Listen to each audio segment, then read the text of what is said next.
He's here? Coming up next? I don't believe it. Dan Clark is here, the international speaker.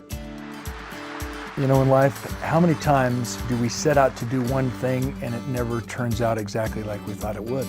Achievers North America, Achievers Europe, both of them named Dan Clark one of the top 10 speakers in the world. I played football for 13 years. My dreams of playing professional football are on the cusp. I'm so close. He's a New York Times best-selling author. Projected as a #1 draft pick, confirmation letter from the Oakland Raiders. He's a singer, an athlete, a songwriter, a philanthropist, a screenwriter, an adventurer. He's everything. High hopes, mighty dreams, and one day in practice, the dream ended. Lyle's helmet hit my neck and my right shoulder and we fell to the ground. My right side went completely numb, paralyzed. My right side of my arm dangled helplessly at my side. A doctor that was present on the field, he came over and he examined me and he says, Clark's got serious nerve damage. In fact, he might even have serious brain damage.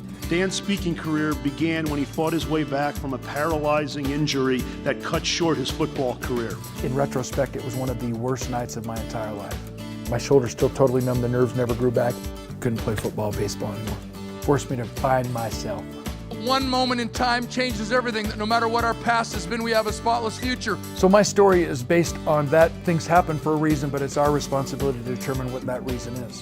It's like the guy who has 3 PhDs, one in philosophy, one in psychology, one in sociology. He doesn't have a job, but at least he can explain why. We never know what's going to happen. Dan is a primary contributing author to the Chicken Soup for the Soul series and author of 20 of his own books. So I saw myself as a failure. I confused who I was with what I did. In 2005, Dan was inducted into the National Speakers Hall of Fame. There's a giant difference between being depressed and being disappointed. Dan has flown in fighter jets twice the speed of sound, raced automobiles in Germany. And I finally figured out that I had something to offer, that I had a reason to live. Carried the Olympic torch in the 2002 Winter Games and has spoken to over 4,000 audiences, totaling more than 3.5 million people, and to our combat troops in Iraq and Afghanistan. God bless America, God bless the world, and you have a wonderful, wonderful day.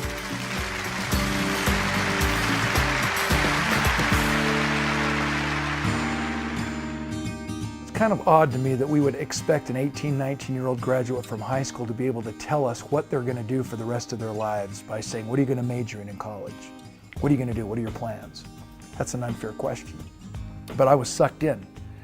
And I just thought I was going to play professional football and baseball. I was going to take my LSAT, go to law school, make $1 gajillion, be an NFL superstar, marry the woman of my dreams, buy the house with the white fence, 2 kids and a dog, ride my motorcycle cross country every once in a while and live the charmed life, and it didn't happen that way for me. We had a tackling drill, coach blew the whistle, 2 of us ran into each other full speed. For just a second, my eye drooped and I had loss of speech, but my right side stayed paralyzed, my arm dangled helplessly at my side. I talked to it and it wouldn't move, scared me to death. With a level 2 concussion, I threw up, cried myself to sleep, shook all night long, sweated like a pig. And the best description I can give it was when you hit your crazy bone, and that's an amalgamation of the stinging, tingling sensation and the numbness that I felt from the top of my head all the way down to the bottom of my foot. It wasn't just a physical injury, it affected my whole entire life. I couldn't write anymore, I was right-handed, I couldn't think and concentrate on doing any work or homework, I couldn't focus. I went to 16 of the very best doctors in North America. Every one of them told me I would never get any better.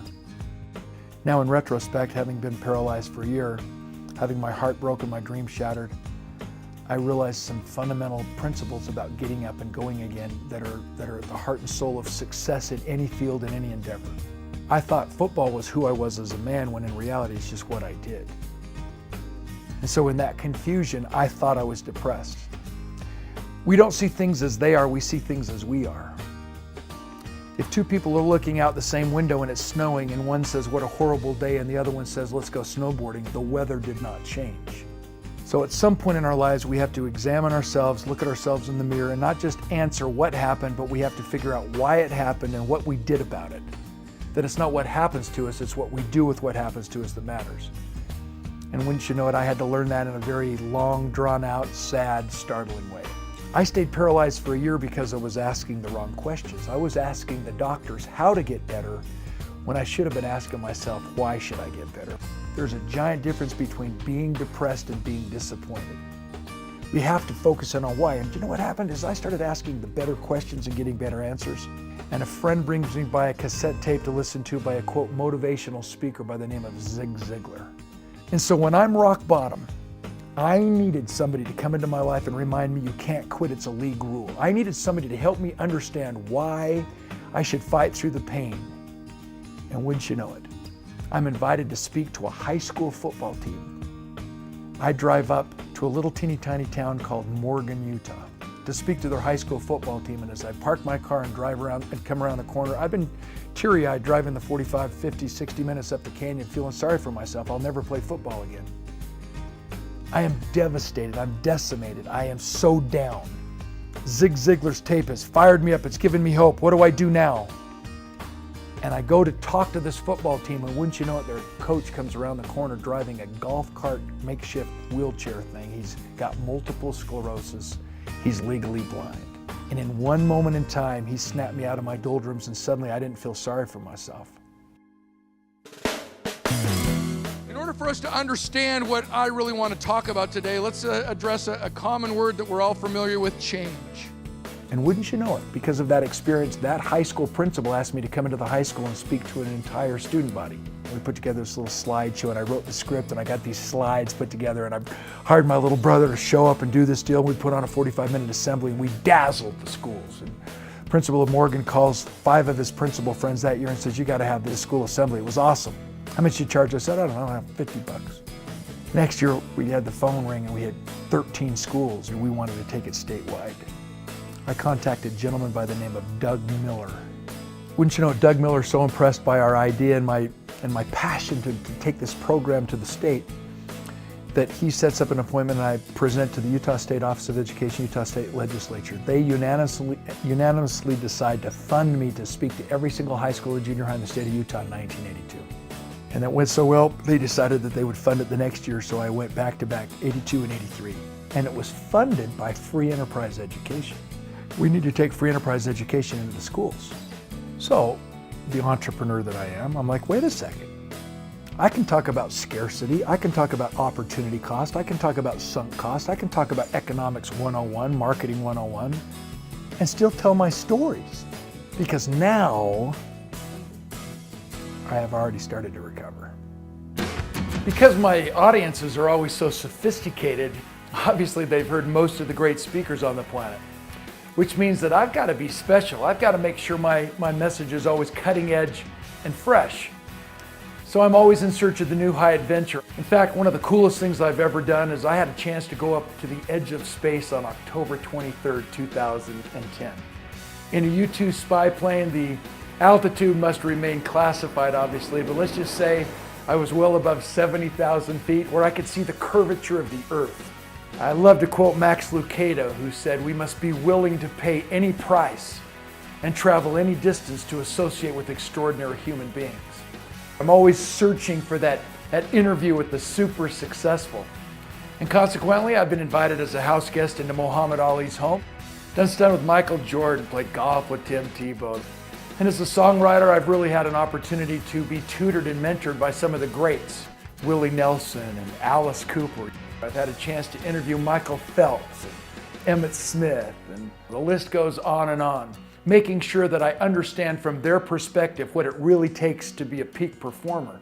In fact, one of the greatest honors I've ever had is I was invited to be one of the keynote speakers / moderators of the Festival of Thinkers as a special guest of Sheikh Nahyan of Abu Dhabi, United Arab Emirates. I love interviewing these incredible thinkers, these game changers, and passing that information on to my audiences to share all of the experiences and all the wisdom and knowledge that I have an opportunity to garner as I travel the world and pursue these high adventures. And so far, I think my audiences actually enjoy that, thrive on it, and get fired up because of it. So how do you deal with that? Well, let's talk about change. Because before we can get anyone else to change, we better figure out how to do it on our own world, don't you think?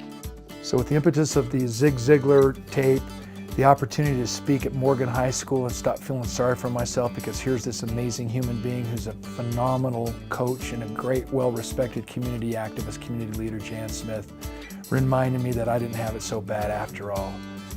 I locked my door with the idea in mind that I wasn't going to come out of my room until I got my hand above my head. And I started the struggling process. I got my hand about that high, propped it up with some pillows to rest so I wouldn't have to raise it that high again. Smart cookie. I continued on. I struggled, got it that high, propped it up again. I continued on. I had shoes, books, clocks, you name it. 7 hours later, my hand was above my head. I did it. Next day, it only took me 5 hours, so I was making progress. And over the course of 6 months, I could actually go like this 10 times. It took me a year to recover.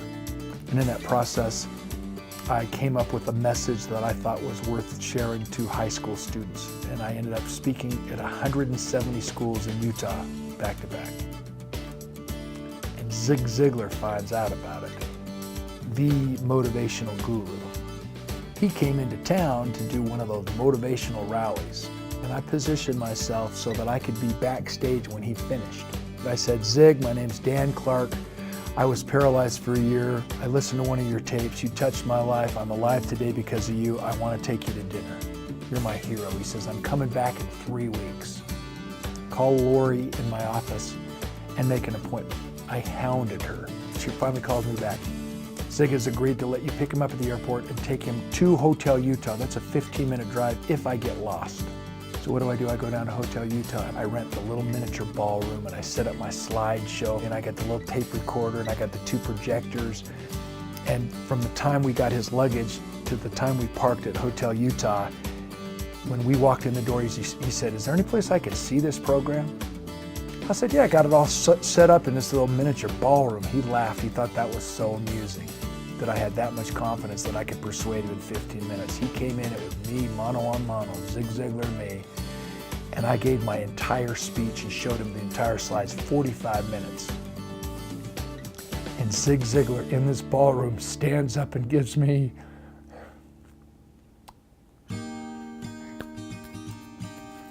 standing ovation and said, that's awesome. And he flies me to Dallas the next week to speak to his company. The next week he sponsors me in the National Speakers Association and has me meet him in Chicago for 6 days for the NSA convention. A couple of weeks after that, he invites my wife and I down to Dallas, Texas to participate in his Born to Win seminar. And there he introduced me to Jim Kinniger. He took me under his wing. And he said, Dan, I'm going to book you in a speech in Atlanta, Georgia, to educators, about 2,000 educators. If you do well, I'll book you into 14 national student organizations at their national convention this year. Thank God it went well. Standing ovation, and afterwards Kinniger comes backstage. He goes, yeah, you're it. You're the real deal. In that 1 year, that one summer, and into the fall, I spoke in 14 of the 16 national student organization conventions. And the only reason why I didn't do the other 2 is because President Reagan was their keynote speaker.